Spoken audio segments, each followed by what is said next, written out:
Hello everyone, welcome back to my YouTube channel. आज हम करेंगे 16 जून 2023 की करंट अफेयर्स का रिवीजन।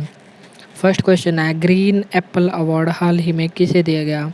ग्रीन एप्पल अवार्ड हाल ही में द ग्रीन ऑर्गेनाइजेशन लंदन के द्वारा तेलंगाना राज्य को दिया गया और तेलंगाना राज्य यह अवार्ड प्राप्त करने वाला भारत का पहला राज्य बन गया है। हाल ही में ग्रीन एप्पल अवार्ड तेलंगाना राज्य की 5 इमारतों को प्राप्त हुआ। इसमें डॉक्टर भीमराव अंबेडकर की एक प्रतिमा भी शामिल है। ग्रीन एप्पल अवार्ड की शुरुआत कब हुई? 1994 में। ग्रीन एप्पल अवार्ड तेलंगाना राज्य को मिला, शुरुआत 1994 में हुई। तेलंगाना राज्य से संबंधित महत्वपूर्ण प्रश्न। तेलंगाना राज्य की स्थापना कब हुई? 2 जून 2014 को। इसकी राजधानी कौन सी बनाई गई? हैदराबाद। और समुद्र सीमा नहीं लगती। तेलंगाना की सीमा समुद्र से नहीं लगती। ग्रीन सिटी अवार्ड किसे दिया गया? हैदराबाद को, जो तेलंगाना में स्थित है। World tree city award Mumbai को दिया गया। ग्रीन सिटी अवार्ड हैदराबाद और world tree city award Mumbai को दिया गया। राज्य पुनर्गठन आयोग का संबंध कौन से संविधान संशोधन से? 7वें संविधान संशोधन से 1956 से। इसके तहत 14 राज्य और 6 केंद्र शासित प्रदेश बनाए गए थे, लेकिन वर्तमान में 28 राज्य और 8 केंद्र शासित प्रदेश स्थित हैं। राज्य पुनर्गठन आयोग को फजल अली कमीशन भी कहा जाता है, क्योंकि इसके अध्यक्ष फजल अली थे। इस आयोग में 3 सदस्य थे। नेक्स्ट, स्टैचू ऑफ इक्वालिटी कहाँ स्थित है? हैदराबाद में। और यह मूर्ति किसकी है? रामानुजाचार्य की। नेक्स्ट है ओडिशा। ओडिशा में हाल ही में कौन सा त्यौहार मनाया गया? ओडिशा में प्रमुख त्यौहार नुआखाई, धानु यात्रा और रज पर्व। नुआखाई यानी कि नया चावल, धानु यात्रा इसमें कृष्ण और मामा कंस की कहानी का वर्णन किया गया है। रज पर्व यह 3 दिन का कृषि महोत्सव है, जो मानसून के आने का प्रतीक माना जाता है। इसमें धरती माता की पूजा की जाती है और धरती माता के 3 दिन के मासिक चक्र के दौरान ना तो भूमि की जुताई की जाती और ना ही खुदाई की जाती। रज पर्व के पहले दिन को पहली रज, दूसरे दिन को माझी रज और तीसरे दिन को बसी रज कहा जाता है। उड़ीसा में हाल ही में कौन सा उत्सव मनाया गया? रज पर्व। पहला दिन पहली रज, दूसरा दिन माझी रज और तीसरा दिन बसी रज। लल्लन टॉप क्वेश्चन है, वांगला फेस्टिवल किस राज्य में मनाया जाता है? मेघालय में। और मेघालय की राजधानी शिलोंग में कौन सा त्यौहार मनाया जाता है? Cherry blossom festival. Attukal Pongal किस राज्य से संबंधित लोक नृत्य है? प्रमुख त्यौहार है केरला। पोंगल यदि अकेला पोंगल आए, पोंगल त्यौहार का संबंध तमिलनाडु से और अट्टुकल पोंगल केरल से। सरहुल त्यौहार का संबंध किस राज्य से है? झारखंड से। फूलदेई फेस्टिवल कहाँ मनाया जाता है? उत्तराखंड में।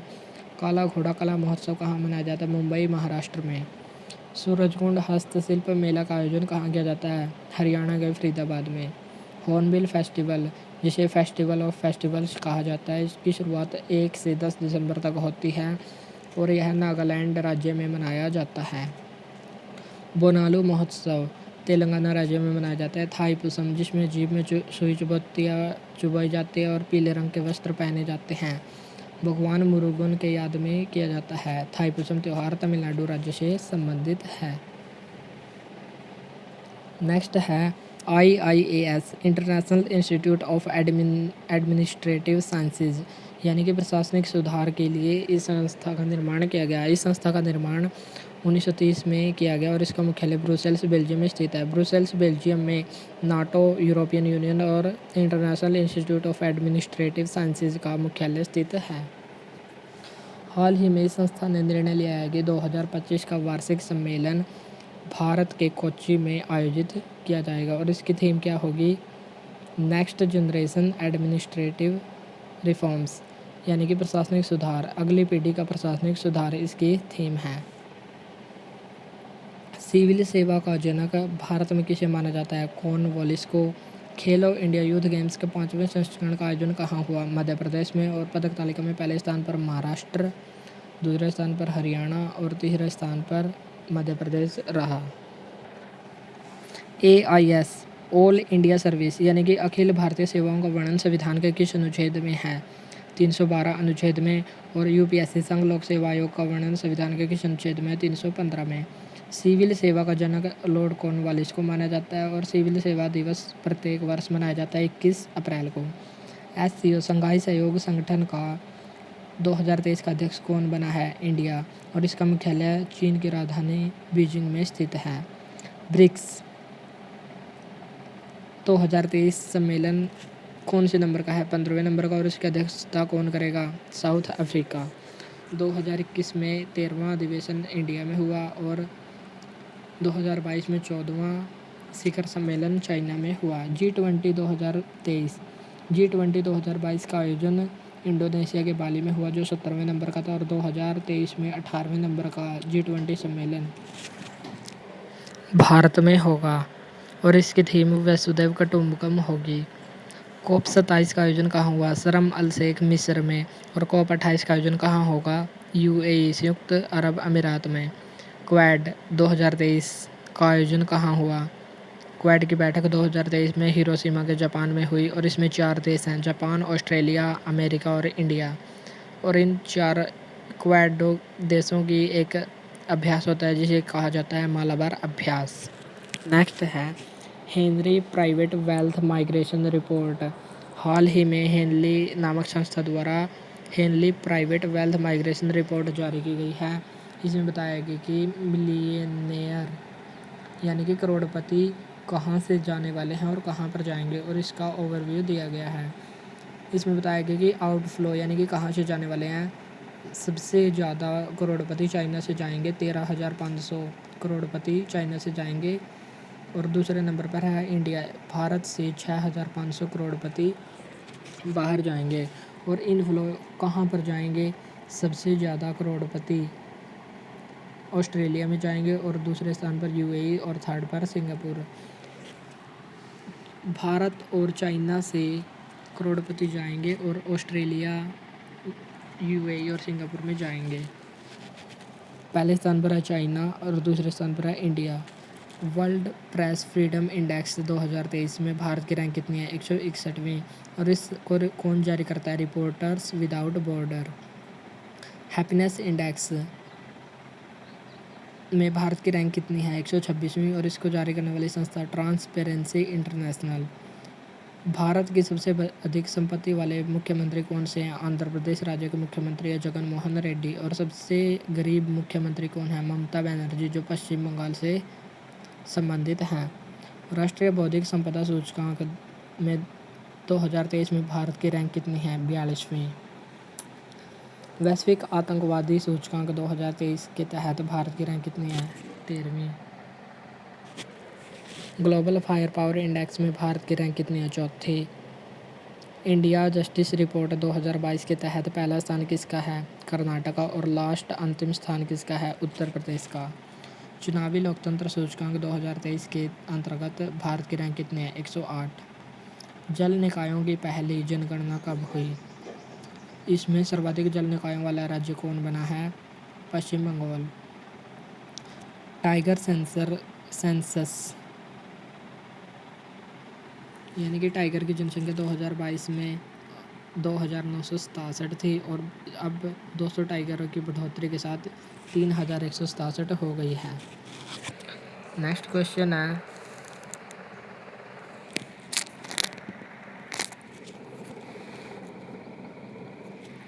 हाल ही में कोमोडो अभ्यास का आयोजन कहाँ पर हुआ? इंडोनेशिया में। इंडोनेशिया के मकासर नामक स्थान पर हुआ। यह नेवी से संबंधित महत्वपूर्ण अभ्यास है। इसमें बहुत सारे देशों ने भाग लिया। भारत की तरफ से इसमें INS सतपुड़ा ने भाग लिया। और यह कोमोडो अभ्यास अब की बार कौन से संस्करण का अभ्यास है? चौथा, 4th संस्करण का अभ्यास है। INS सतपुड़ा ने भाग लिया। इंडोनेशिया के मकासर में इसका आयोजन हुआ। इंडोनेशिया से संबंधित महत्वपूर्ण प्रश्न। इंडोनेशिया की राजधानी, वर्तमान राजधानी क्या है? जकार्ता। और नई राजधानी कौन सी होगी? नुसंतारा। और इंडोनेशिया के वर्तमान राष्ट्रपति कौन है? Joko Widodo. गरुड़ शक्ति और समुद्र शक्ति अभ्यास किन 2 देशों के मध्य होता है? भारत इंडोनेशिया। इंडोनेशिया में प्रमुख ज्वालामुखी कौन से हैं? माउंट सिनाबोंग, क्राकातोआ और माउंट मेरोपी। मोना लोआ ज्वालामुखी कहाँ स्थित है? हवाई द्वीप, अमेरिका में। एक्वेरियन अभ्यास किन 2 देशों के मध्य होता है? भारत और मालदीव। तर्कस अभ्यास, कोप इंडिया अभ्यास और वज्र प्रहार अभ्यास किन 2 देशों के मध्य होता है? भारत और अमेरिका। एयर डिफेंडर अभ्यास, जो नाटो की सबसे बड़ी एयर एक्सरसाइज है, इसका आयोजन जर्मनी में हुआ। साइक्लोन फर्स्ट, इस अभ्यास का आयोजन भारत और मिस्र के मध्य राजस्थान में हुआ। एकता अभ्यास, भारत और मालदीव के मध्य होने वाला अभ्यास है। हाल ही में मालदीव में भारत ने एकता पोर्ट बनाया। नेक्स्ट है सेविंग्स अकाउंट और करंट अकाउंट। हाल ही में फिनो पेमेंट बैंक ने खर्च खाता लॉन्च किया है। फिनो पेमेंट बैंक कौन सी जगह का बैंक है? मुंबई का। खर्च खाता लॉन्च करने वाला फिनो पेमेंट बैंक भारत का पहला बैंक बन गया है। और इसमें सहयोग किसने किया? फिनटेक हबल ने इसमें सहयोग दिया। खर्च खाते को लॉन्च करने का उद्देश्य क्या है? क्योंकि इसका उद्देश्य है व्यय का प्रबंधन या मैनेजमेंट करना है। खर्च खाता कहाँ पर उपलब्ध होगा? फिनो पे ऐप पर यह उपलब्ध होगा। लल्लन टॉप क्वेश्चन है, टर्बो यूपीआई को लॉन्च करने वाला कौन है? रोजर पे। यूपीआई की फुल फॉर्म है यूनिफाइड पेमेंट इंटरफेस। प्रधानमंत्री जन धन योजना, जिसके तहत जीरो बैलेंस अकाउंट बनाएगा और यह विश्व की सबसे बड़ी वित्तीय समावेशन की योजना है। इसकी शुरुआत कब हुई? 28 अगस्त 2014 को। ओमान में रहने वाले भारतीयों के लिए सीमा पार बिल भुगतान के लिए करार करने वाला भारत का कौन सा बैंक है? केनरा बैंक। प्रोजेक्ट कुबेर किसने चलाया? स्टेट बैंक ऑफ इंडिया ने बेंगलुरु में इसको लॉन्च किया। नेक्स्ट है INS अंजनदीप। INS अंजनदीप क्या है? INS की फुल फॉर्म है इंडियन नेवल शिप, भारतीय नौसैनिक जहाज।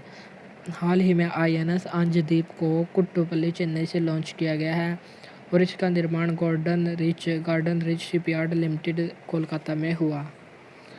INS अंजदीप ASW का SWC का थर्ड शिप है। ASW का मतलब है एंटी सबमरीन वारफेयर, अर्थात पनडुब्बी को नष्ट करने वाला, पनडुब्बी को ध्वस्त करने वाला। और SWC का मतलब है सैलो वाटर क्राफ्ट, अर्थात छितले पानी में रहने वाला क्राफ्ट। पनडुब्बी को नेस्तनाबूद करने वाला यह पहला जहाज कौन सा है? INS अरनाला, जिसको चेन्नई से लॉन्च किया गया दिसंबर 2022 में। और दूसरा जहाज INS एंड्रोथ। और हाल ही में इसका तीसरा जहाज लॉन्च किया गया है INS अंजदीप। इसे INS अरनाला श्रेणी का थर्ड शिप भी कहा जाता है। INS अंजदीप SWC का थर्ड शिप है, जो पनडुब्बी रोधी जहाज है। संशोधक क्या है? संशोधक सर्वे शिप है, जिसको हाल ही में कट्टुपल्ली, चेन्नई से लॉन्च किया गया और L&T कंपनी द्वारा इसका निर्माण किया गया। वागसीर 6वें नंबर की पनडुब्बी है, जिसे प्रोजेक्ट 75 के तहत इंडिया और फ्रांस द्वारा बनाया गया। इसका निर्माण मझगांव डॉक लिमिटेड द्वारा किया गया।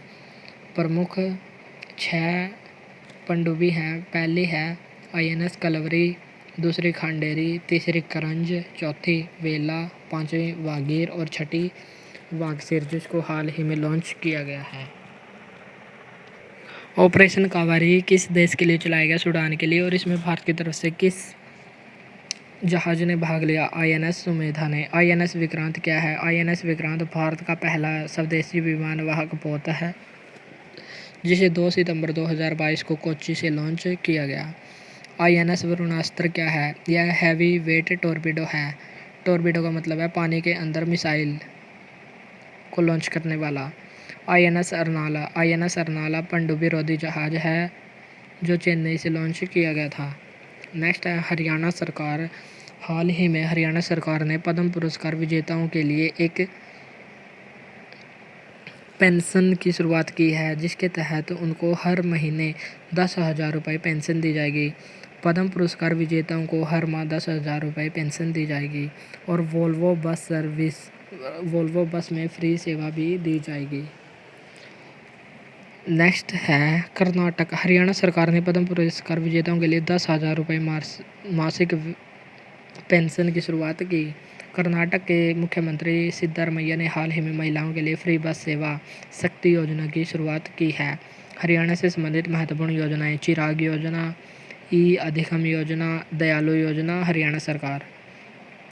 राखीगढ़ी हरियाणा के हिसार में स्थित है। यहाँ पर हड़प्पा सभ्यता का सबसे बड़ा संग्रहालय बनाया जाएगा। ISA इंटरनेशनल सोलर अलायंस अंतर्राष्ट्रीय सौर संस्थान का मुख्यालय कहाँ स्थित है? गुरुग्राम हरियाणा में। और सूरजकुंड मेला कहाँ पर लगता है? सूरजकुंड मेला हस्तशिल्प मेला है जो फरीदाबाद हरियाणा में लगता है। अंतर्राष्ट्रीय गीता महोत्सव कहाँ मनाया जाता है? कुरुक्षेत्र में। पद्म विभूषण 2022 पद्म अवार्ड की घोषणा कब की जाती है? 26 जनवरी को। और इस वर्ष 2023 में ये 106 पद्म पुरस्कार दिए गए, जिनमें 6 पद्म विभूषण पुरस्कार हैं, जिनमें पहला है मुलायम सिंह यादव जो समाजवादी पार्टी से संबंधित है, उत्तर प्रदेश राज्य से संबंधित। दूसरा है जाकिर हुसैन जो प्रमुख तबला वादक थे, हाल ही में इनका निधन हो गया, इनको भी पद्म पुरस्कार दिया गया। बालकृष्ण दोषी, इनका संबंध वास्तुकला से है। 2018 में इंग्लैंड का रॉयल गोल्ड मेडल दिया गया। 2022 में इंग्लैंड का रॉयल गोल्ड मेडल दिया गया और 2018 में इनको प्रित्जकर पुरस्कार भी दिया गया। इनको 2023 का पद्म विभूषण पुरस्कार प्रदान किया गया। चौथा है दिलीप महालनोबिस ORS घोल के लिए प्रमुख हैं। TS कृष्णा जो कर्नाटक के पूर्व मंत्री रह चुके हैं, इनको भी पद्म विभूषण दिया गया। श्रीनिवास जो अमेरिका से संबंधित है, इनको भी पद्म विभूषण पुरस्कार दिया गया। नेक्स्ट है ग्लोबल 2000 फोर्ब्स की रिपोर्ट है। फोर्ब्स ने हाल ही में 20वीं वर्षगांठ मनाई है, जिसमें उसने ग्लोबल 2000 की रिपोर्ट जारी की है। इसमें विश्व की 2000 कंपनियां शामिल हुई हैं और इसमें पहला स्थान JP मॉर्गन को मिला है जो अमेरिका का एक बैंक है। इसकी संपत्ति $3.7 ट्रिलियन हो गई है। भारत में पहला स्थान रिलायंस का है जो विश्व में 45वें स्थान पर है और इसकी संपत्ति $1.09 बिलियन हो गई है। और दूसरा स्थान SBI का है, स्टेट बैंक ऑफ इंडिया का, जिसकी वैश्विक रैंक 77वीं है। भारत में वर्तमान में कितनी महारत्न कंपनियां हैं? 12 महारत्न कंपनियां। और 12वीं कौन सी है? REC rural electrification corporation. 1 lakh रुपए प्रति शेयर वाली पहली कंपनी हाल ही में कौन सी बनी है? MRF। रैंप योजना का संबंध किस मंत्रालय से है? MSME मंत्रालय। और इसमें फंडिंग कौन करेगा? वर्ल्ड बैंक, विश्व बैंक इसमें फंडिंग करेगा। 5G सर्विस हाल ही में कहाँ पर शुरू हुई? 1 अक्टूबर 2022 से 13 शहरों में 5G सर्विस की शुरुआत हुई। नेक्स्ट है कोलंबिया अंडर-19 हाल ही में अंडर-19 तीरंदाजी विश्व कप का आयोजन कहाँ पर हुआ? कोलंबिया में। और इसमें अदिति गोपीचंद ने वर्ल्ड रिकॉर्ड बनाया, जिसमें 720 में से इनको 711 पॉइंट्स मिले। अदिति गोपीचंद ने वर्ल्ड रिकॉर्ड बनाया। अंडर-19 तीरंदाजी विश्व कप कोलंबिया में आयोजित हुआ। लल्लन टॉप क्वेश्चन है, फीफा वर्ल्ड कप 2022 में कौन जीता? अर्जेंटीना विजेता बना और फ्रांस उप विजेता। अंडर-19 महिला T20 वर्ल्ड कप का आयोजन कहाँ हुआ? साउथ अफ्रीका में पहली बार आयोजन हुआ। भारत ने इंग्लैंड को हराकर खिताब जीता। हॉकी वर्ल्ड कप 2023 का आयोजन कहाँ हुआ? 15वें क्रम का था, उड़ीसा में इसका आयोजन हुआ और जर्मनी इसमें विजयी रहा। फ्रेंच ओपन 2023 का खिताब किसने जीता? नोवाक जोकोविक ने जो सर्बिया से संबंधित है। और महिला वर्ग का खिताब इगा स्विएटेक ने जीता जो पोलैंड की हैं। नेक्स्ट है योगी आदित्यनाथ ट्विटर पर 2.5 करोड़ फॉलोअर वाले पहले मुख्यमंत्री बन गए। योगी आदित्यनाथ जो ट्विटर पर हैं उनके 2.5 लाख फॉलोअर बन गए हैं, जो भारत के पहले मुख्यमंत्री बन गए हैं। आज के लिए इतना ही। Thank you, thanks for watching this video.